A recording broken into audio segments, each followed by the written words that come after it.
So if you're joining us, you're probably the kind of person who needs knowledge and you need it fast, but you're not willing to sacrifice, being thoroughly informed. Right. You want the strategy, the nuance, all those aha moments that really turn data into something you can actually use.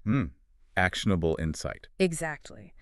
And today we're doing a deep dive into, well, the architecture of success. We're looking at why most people, the vast majority, fail to achieve mastery in anything meaningful. Right. Whether that's a career skill, a talent, a life goal. Any of it. We all get the thrill of starting, right? And we can all picture the glory of finishing. Oh, absolutely. But what our research really points to is that nobody, and I mean nobody, talks about the middle. That's the blind spot. It is. It's that dark, messy, frustrating middle. Yeah. It's the place, as one source put it, where dreams go to die. We're talking about the valley of despair that Seth Godin famously called the dip. That's it. And our mission today is to give you a framework that instantly converts that frustration you might be feeling into a real strategic advantage. We need to pull apart the crucial difference between that necessary, productive difficulty you have to push through and a fundamentally pointless endeavor you should probably just quit. Immediately. If you are working on something important right now and you feel exhausted, you feel stuck, and you desperately want to quit, our goal here is to help you reframe that feeling. How so? To see it not as a sign of failure, but maybe as the best news you've heard all year. Because strategically, that resistance that is often the single most reliable sign that you are standing right at the place where success is filtered. Okay, let's unpack that journey, because the starting line, it feels like a trap. It is. That initial phase of any new project learning a language, the first week of a business, that new gym membership, it's magnetic. It's the honeymoon phase. Totally. Yeah. You've got the clean slate, the perfect plan, and you're riding the steepest part of the learning curve. You're seeing these rapid, visible results. And the dopamine is flowing. The sources really highlight that psychological part. It's the novelty, the small wins. Yeah. You feel like you found a secret. You get obsessed. You feel unstoppable. But that steep trajectory, it's just not sustainable. And that is where the trouble starts. Okay. What happens next is a huge shift in the reward structure. The novelty just vanishes. All those quick, easy problems that fueled your excitement, they're solved. And the ones that are left are the genuinely hard ones. The complex ones, yeah. And the results slow way down, even though your effort actually has to increase. That fun, sexy excitement gets replaced by what we can only call, the grind. You've just entered the dip. Yeah. That is the long, dark valley between starting and mastery. It's that necessary time where the work is genuinely hard, it's difficult, and most importantly, it's unrewarding. You're working for free. You are. You're working for free, sometimes for months, just for the chance to get to the other side. And that unrewarding period, that's what triggers the mass exodus. We saw stats saying up to 95% of people quit right here. 95%. It's staggering. They rationalize it too. They say, oh, this isn't fun anymore, or I'm not aligned with this goal. Right. But the mechanism underneath is pretty simple. They're confusing the loss of that easy dopamine with a real sign of failure. So they quit and go chase that beginner's luck on something new. And they just cycle endlessly. They become what the sources call chronic starters or serial quitters. Yeah, they have a little bit of experience in 50 different things, but mastery in 0. They've totally missed the point of the struggle, the successful thinkers, the strategic ones. They don't see the dip as a sign something's wrong. They see it as the whole game. Okay. Here is the core secret, really, that separates the people who get to excellence from everyone else. The dip is not a mistake in the plan that you just hope to avoid. It is strategically built into the system. The dip is, quite literally, the point. This is where we need to shift from just, motivational talk to actual strategic analysis. Yes. You have to understand the function of the dip. It exists to be a filter. Absolutely. The dip exists to create scarcity. And not just, in the number of people who can do something, but in the specific quality of the person who gets through it. What do you mean by quality? Well, think about it. If achieving some high-value outcome, becoming an elite performer, building a brand, if it were easy and immediate, The value would disappear. it would vanish instantly. The dip filters for mental toughness, for consistency under pressure, for that deep, deep knowledge that only comes from grinding through thousands of unglamorous hours. So the reward, The pay, the access, it's all directly tied to how hard the filter is to get through. It's a direct function of the difficulty. It's a mechanism specifically designed to scare away the 95% who aren't really committed to mastery. So this strategic reframing is the key insight we want you to really internalize right now. Because when you are in that messy middle, when you've hit a ceiling and the work feels pointless, your internal script has to totally change. It has to. You have to stop thinking that default frustrated thought, this is too hard, it's not working, I should just stop. That's amateur hour thinking. It is. Your new thought has to be. This resistance means the barrier is high and my competition is quitting right now. Yes. That pain you're feeling is the mandatory, expensive price of admission. Every single day you stay consistent during that slog, you're not just getting better at the skill. You're building a moat. You are building an operational moat around the success that's waiting. You are developing a deep resilience that your competitors are they're unwilling to cultivate. So tactically, how do you sustain that? How do you keep that script running? You have to switch how you measure things. Yeah. You focus on measuring effort, not results.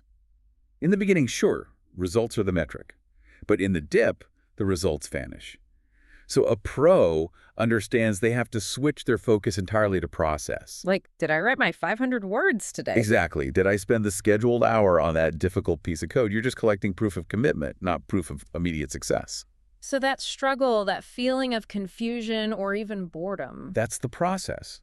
It's the process of transferring complex knowledge into reflexive skill. It feels like pain, but what's actually happening is irreversible skill acquisition. Okay. But having said all of that, we have to introduce the major caveat. This is where you need strategic depth. We can't just blindly say persistence is always good.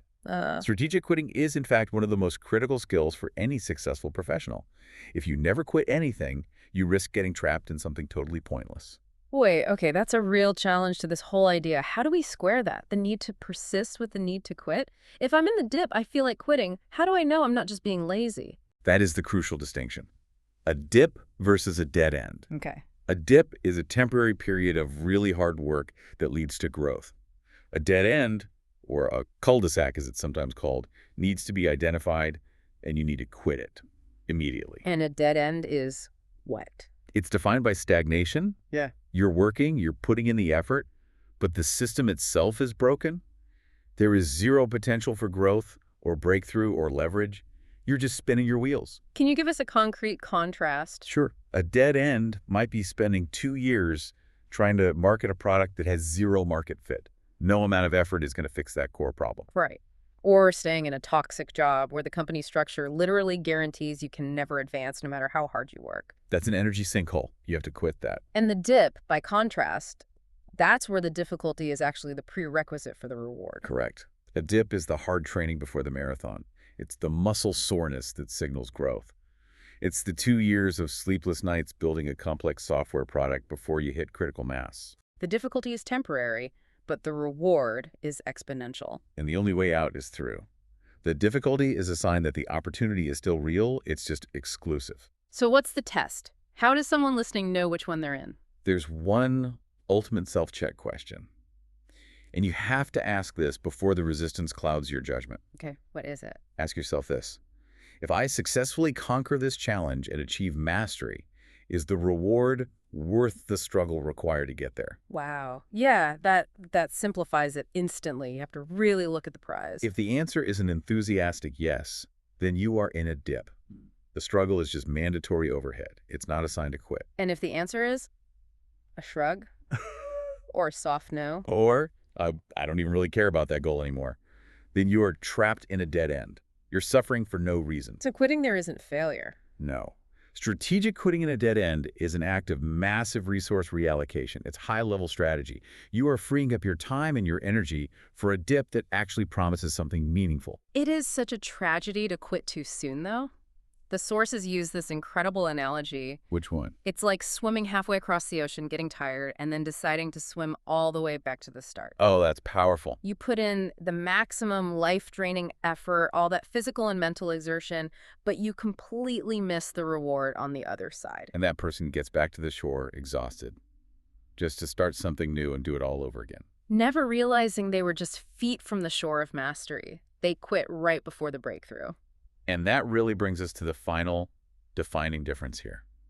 The one single element that separates the amateur from the professional, when you boil it all down, is consistency during the dip. Just consistency. That's it. An amateur works based on emotion. Right. They work when they feel like it. When they're motivated, when the dopamine is flowing, when results are fast. And the second the dip hits and the work gets boring. The amateur stops. They wait for motivation to come back. Which it might not. It rarely does. The pro, on the other hand, just removes emotion from the equation entirely. They understand motivation is a luxury, not a reliable tool. So what do they rely on? Systems. The pro works because the schedule says so. They design their environment, their commitments, so that the decision to work is basically automatic. They switch from focusing on inspiring results to boring process goals. They show up when they're tired. They show up when they're frustrated. They show up specifically because they understand that the dip is filtering out their competition at that very moment. That is the challenge for all of us then, to stop looking for the exit sign when the work gets hard. We have to embrace the resistance. We have to understand that the real magic doesn't happen when you feel inspired. The magic happens precisely when you do the necessary work, when you least feel like it. That's the whole game. That frustration, that inertia, that feeling that every step forward is a huge effort. That is not a bug in the system. That is the cost of entry. It's the universe testing your resolve.